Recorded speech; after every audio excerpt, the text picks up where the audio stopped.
Welcome to the Psalms Compressed. Today we're going to look into Psalm number 53. And Psalm 53 begins with a striking and also sobering declaration.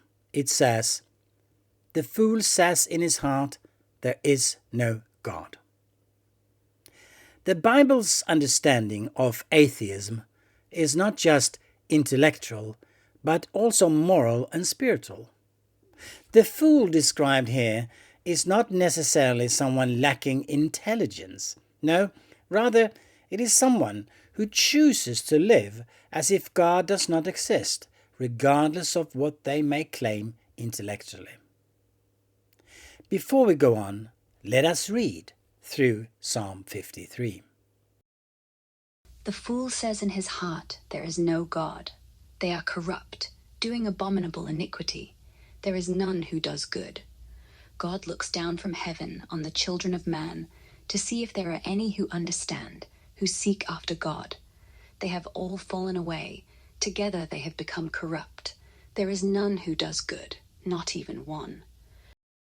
Have those who work evil no knowledge, who eat up my people as they eat bread, and do not call upon God? There they are, in great terror, where there is no terror.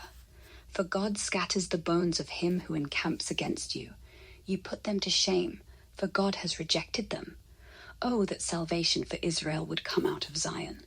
When God restores the fortunes of his people, let Jacob rejoice, let Israel be glad. I think this is why the psalm says the fool speaks in his heart. The denial of God begins eternally. It is a posture of the will before it is an argument of the mind. Sin distorts our entire being, our thinking, our desires, and our behavior. And this psalm reflects this reality clearly. And the psalmist here continues, as we just heard. They are corrupt, and their ways are vile. There is no one who does good. No one. This is not just an observation about a few particularly wicked individuals. No, it is a diagnosis of humanity as a whole. And this is nothing new. I think if you look around you, you will see this all around you. TV, radio, newspapers, friends, families, neighbors. And the psalm paints a picture of moral decay spreading through society when they are rejecting God. From a biblical perspective, when God is removed from the center of life, everything else becomes disordered. Human dignity erodes, justice weakens, and selfishness takes control. I was reading a book by Jonsson, and he mentioned there that he pointed out that the denial of God does not lead to freedom, but to bondage to sin. In verse 2, the psalm describes God looking down from heaven. God looks down from heaven on all mankind to see if there are any who understand, any who seek God. This imagery is very powerful. It portrays God as searching humanity, examining hearts and motives. Yet, the result is sad. Everyone has turned away.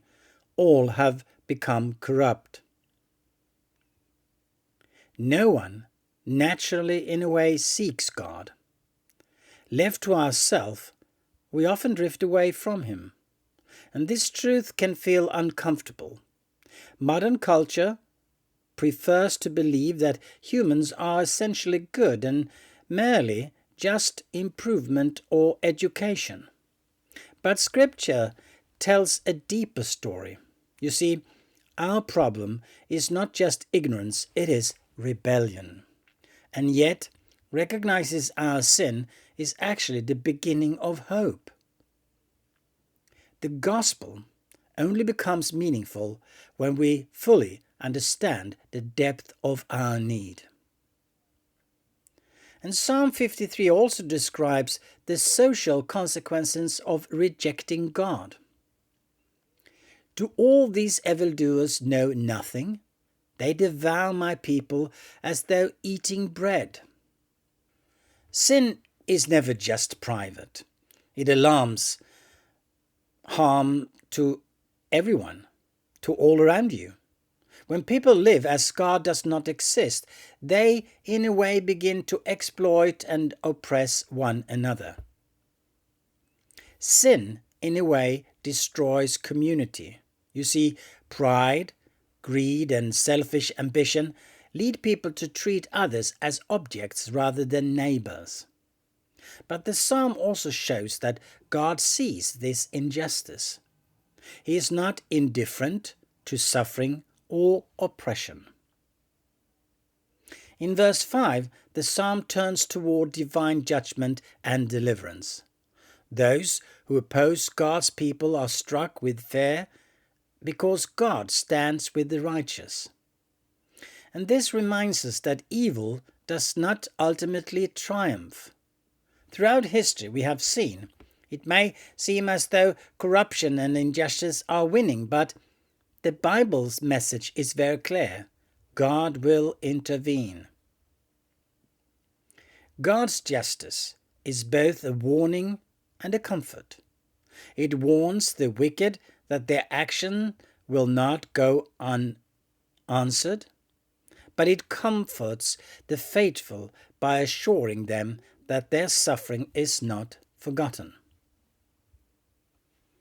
The psalm ends with a longing. Oh, that salvation for Israel would come out of Zion. This cry expresses the deep hope that God Himself will bring deliverance. So for us, Christians, this hope finds its fulfillment in Jesus Christ. The human problem described in the Psalms reaches its solution in the Gospel. Where humanity failed to seek God, God came seeking humanity. Through Christ's lives, His death and resurrection, God provided the salvation the psalmist longed for. The corruption of human sin was confronted at the cross, and the possibility of a new life with God was wide open. Psalm 53 invites us to examine our own hearts.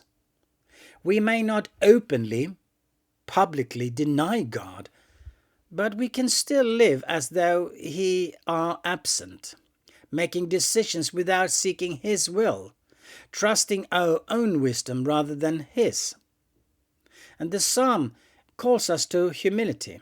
It reminds us that every person needs God's grace. But it also, of course, gives hope. Even though humanity has turned away, God has not abandoned us. He continues to call people back to Himself and to restore those who trust in Him. The message of Scripture is both realistic and hopeful.